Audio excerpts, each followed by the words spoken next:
In ancient Rome, the Senate wasn't just a governing body, it was a master of propaganda. The Senate skillfully shaped public opinion to maintain its power and suppress any challenges to its authority. Throughout its history, various reformers, from the Gracchi Brothers to Julius Caesar, sought to challenge the entrenched elite and improve the lives of ordinary Romans.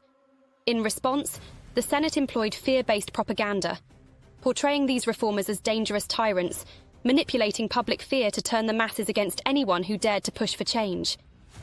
The Gracchi brothers were among the first major targets of the Senate's propaganda machine. Tiberius and Gaius Gracchus both attempted to address the growing economic inequality in Rome. Tiberius, elected as tribune of the plebs, proposed redistributing land to Rome's poor citizens, a move that was immensely popular among the common people but posed a direct threat to the senatorial aristocracy, who controlled vast estates. Rather than engaging with the substance of Tiberius's reforms, the Senate framed him as a radical and a threat to the Republic. They claimed that his proposals would lead to chaos, destabilizing Rome and destroying its traditional values. The Senate's propaganda painted Tiberius as a power-hungry demagogue, manipulating the masses for his own gain. This narrative shifted public opinion against him, and in 133 BCE, Tiberius was assassinated by a mob incited by the fear the Senate had stoked. When Gaius Gracchus attempted to continue his brother's efforts a decade later, the Senate again turned to propaganda to discredit him. Gaius's reforms, which included expanding citizenship and providing grain to the poor, were painted as reckless policies that would weaken Rome. By casting him as a threat to the stability of the Republic, the Senate justified violent measures to suppress his movement, leading to Gaius's death in 121 BCE.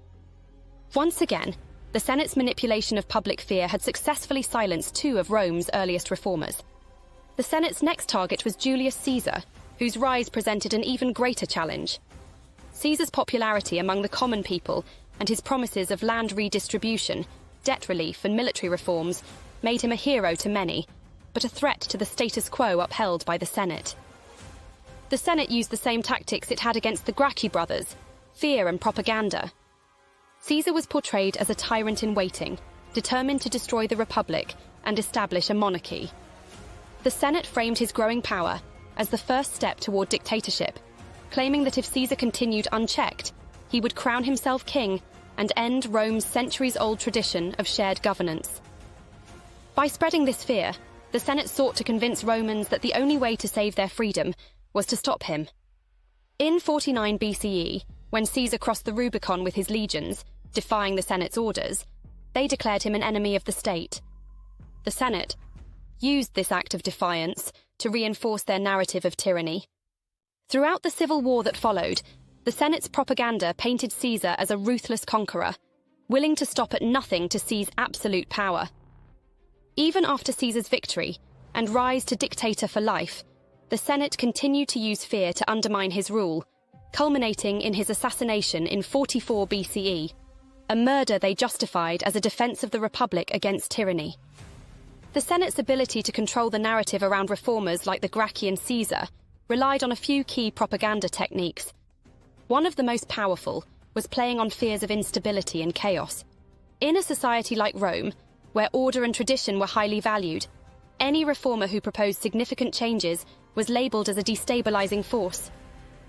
The Senate framed reform as inherently dangerous, suggesting that any disruption to the status quo would lead to civil unrest, riots, or even the collapse of Rome itself. Another key tool was the demonization of individuals. Reformers like the Gracchi and Caesar were not debated on the merits of their policies, but were instead cast as dangerous demagogues. The Senate painted these figures as men who sought to gain power by manipulating the emotions of the people.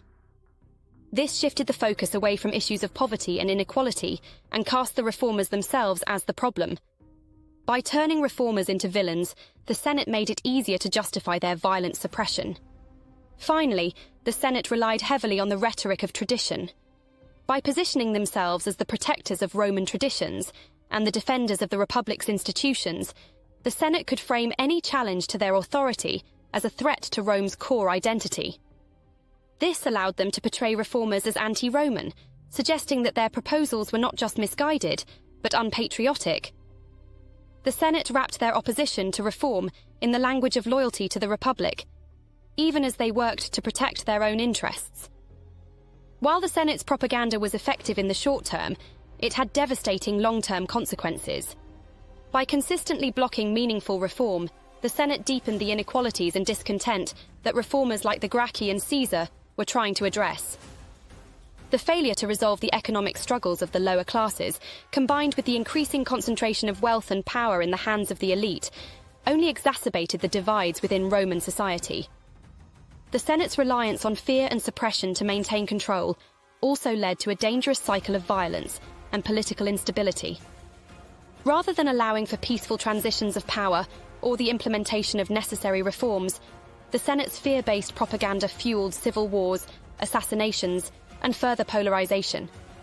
By painting reformers as enemies of the state, the Senate effectively cut off any possibility of compromise, pushing Rome closer to the eventual collapse of the Republic. The Senate's use of fear to control the masses in ancient Rome has clear parallels in modern politics. Even today, leaders and institutions often employ fear-based messaging to maintain power, casting their opponents as dangerous radicals or threats to national security. Like the Senate, modern elites may frame political dissent as a threat to the stability of society, manipulating public opinion to prevent challenges to the status quo. But just as in Rome, the use of fear and propaganda can have long-lasting consequences.